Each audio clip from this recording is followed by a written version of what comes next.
सर्व दत्त परिवारास साष्टांग प्रणिपात. शुभ प्रभात. दत्त माझा मी दत्ताचा. रचना श्री गुरुदत्त चरणी अर्पण. माऊलींनो, यापूर्वीच्या व्हिडिओमध्ये आपण पाहिले की गुरुचरित्र किती पद्धतीने आपणास वाचता येते. आपल्या सगळ्यांना माहिती आहे की गुरुचरित्रामध्ये एकूण 53 अध्याय आहेत आणि या 53 अध्यायापैकी प्रत्येक अध्यायाच्या काही विशिष्ट अशी फलश्रुती आहे. तर कुठल्या अध्यायाची कुठली फलश्रुती आहे ते आज आपण पाहणार आहोत. तर पाहूयात. पहिला अध्याय वाचल्याने रोज गुरुचिंतन नियमित करून आयुष्य मंगल होते. दुसरा अध्याय वाचल्याने सर्व प्रकारचे रोग बाधा, कलीची बाधा नष्ट होते.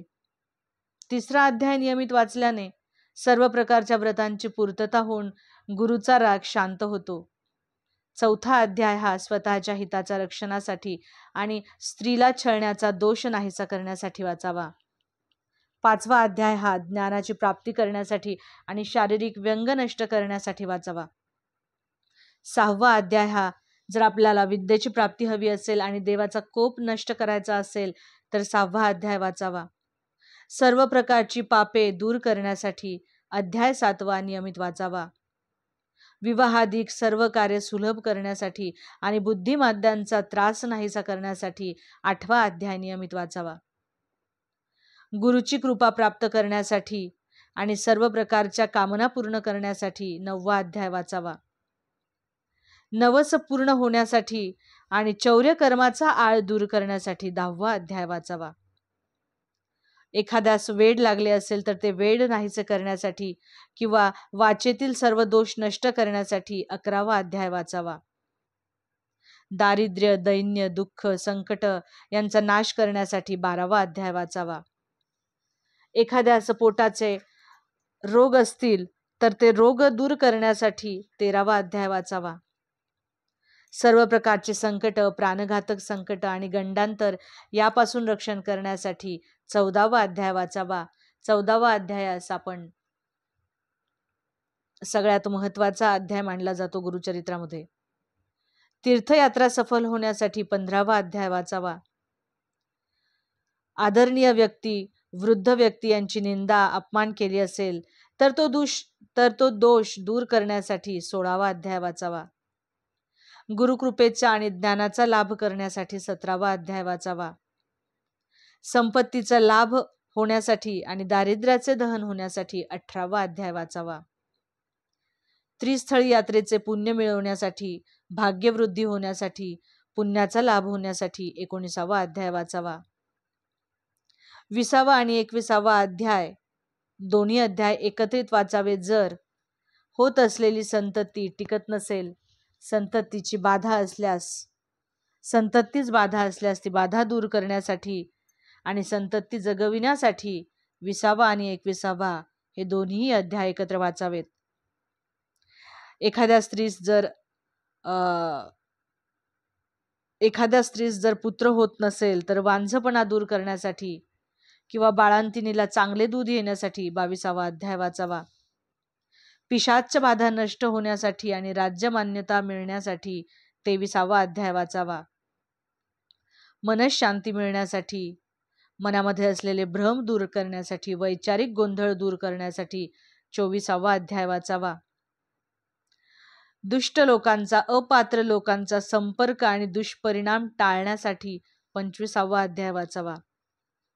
जर आपल्या अवतीभोवती आपले शत्रू असतील आणि त्यांच्या कारवाया बंद करून ते आपल्याला शरण यावेत असे वाटत असेल तर 26वा अध्याय वाचावा. सर्व प्रकारचा गर्व नष्ट होण्यासाठी, विद्वानांच्या छळाच्या दोषातून मुक्ती मिळण्यासाठी आणि आपले चित्त शुद्ध होण्यासाठी 27वा अध्याय वाचावा. सन्मार्ग सापडण्यासाठी, आपल्या हातून काही जर वाईट कर्म झाले असतील तर त्याचा दोष नाहीसा होण्यासाठी 28वा अध्याय वाचावा. जर एखाद्या स्त्रीचा छळ झाला असेल आपल्याकडून, तो दोष नष्ट होण्यासाठी, पावित्र्य मिळण्यासाठी आणि वासना दोष कमी होण्यासाठी किंवा नष्ट होण्यासाठी 29वा अध्याय वाचावा. आपल्याला जर सौभाग्याची वृद्धी व्हावी अशी वाटत असेल आणि कुमारिकांना इच्छित वर मिळावा असा वाटत असेल तर 30वा अध्याय वाचावा. आपल्या पतीवर येणारी विघ्ने टळण्यासाठी 31वा अध्याय वाचावा. वैधव्याचे दुःख टाळण्यासाठी किंवा ते दुःख सुसह्य होण्यासाठी 32वा अध्याय वाचावा. सद्गती लाभण्यासाठी, एखादा वचनभंग झाला असेल तर तो दोष दूर होण्यासाठी आणि व्यभिचार दोष दूर होण्यासाठी 33वा अध्याय वाचावा. प्राणसंकट टाळण्यासाठी आणि आयुष्य वृद्धी होण्यासाठी 34वा अध्याय वाचावा. एखादी महत्वाची गोष्ट हरवली असेल ते किंवा नष्ट झाले असेल तर ते मिळवण्यासाठी आणि तुटलेले संबंध जुळवण्यासाठी 35वा अध्याय वाचावा. आपले अंतःकरण शुद्ध होण्यासाठी आणि चुकीच्या समजुती जाण्यासाठी 36वा अध्याय वाचावा. ब्रह्मप्राप्ती होण्यासाठी, मूढ बुद्धी नष्ट होण्यासाठी आणि योग्य ज्ञान प्राप्त करण्यासाठी 37वा अध्याय वाचावा. आपले निंदक असतील आजूबाजूला खूप आणि ते आपल्याला शरण यावेत असे वाटत असेल आणि अन्नपूर्णा नित्य प्रसन्न आपल्यावर व्हावी असे वाटत असेल तर 38वा अध्याय वाचावा. संततीचा लाभ होण्यासाठी किंवा वंध्यत्व जाण्यासाठी 39वा अध्याय वाचावा. काही रोग असतील आपल्याला किंवा कुष्ठ असेल तर ते दूर होण्यासाठी 40वा अध्याय वाचावा.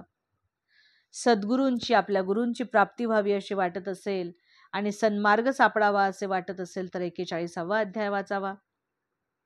विद्या फळांची प्राप्ती व्हावी असे वाटत असेल किंवा कर्तबगारीला यश यावे असे वाटत असेल तर 42वा अध्याय वाचावा. गर्व आणि क्रोध नाहीसा व्हावा आणि ऐश्वर्य प्राप्ती व्हावी असे वाटत असेल तर 43वा अध्याय वाचावा. मनातील भ्रम दूर करण्यासाठी आणि सन्मार्ग सापडण्यासाठी 44वा अध्याय वाचावा. बुद्धीची वाढ होण्यासाठी, कुष्ठ नाहीसे होण्यासाठी आणि आपल्या गुरूंवरची आपली निष्ठा सफल व्हावी असे वाटत असेल तर 45वा अध्याय वाचावा. आपले चित्त स्थिर होण्यासाठी आणि ज्ञानप्राप्ती व्हावी असे वाटत असेल तर 46वा अध्याय वाचावा. समत्व बुद्धी लाभण्यासाठी, पक्षपाताचा दोष नाहीसा होण्यासाठी 47वा अध्याय वाचावा. भुकेचे विघ्न टाळण्यासाठी आणि गुरुनिष्ठाची समृद्धी प्राप्त व्हावी असे वाटत असेल तर 48वा अध्याय वाचावा. सर्व पापांचे शमन व्हावेत, सर्व पापे नष्ट व्हावीत आणि तीर्थक्षेत्रांबद्दल आदर वाढावा असे वाटत असेल तर 49वा अध्याय वाचावा. शरीर सुख लाभण्यासाठी, त्वचेचे रोग नष्ट करण्यासाठी, ग्रंथी रोग नष्ट करण्यासाठी 50वा अध्याय वाचावा. सुख समृद्धी मिळण्यासाठी, मोक्ष प्राप्तीसाठी 51वा अध्याय वाचावा. आणि 52वा अध्याय वाचल्यावरती आपल्याला संपूर्ण ग्रंथ वाचनाचे फळ प्राप्त होते आणि श्रद्धेचे फळ मिळते. 53व्या अध्यायामध्ये अवतरणिकेचा समावेश करण्यात आलेला आहे. तर अशा प्रकारे हे 53 अध्याय आणि त्यांची फलश्रुती आहे.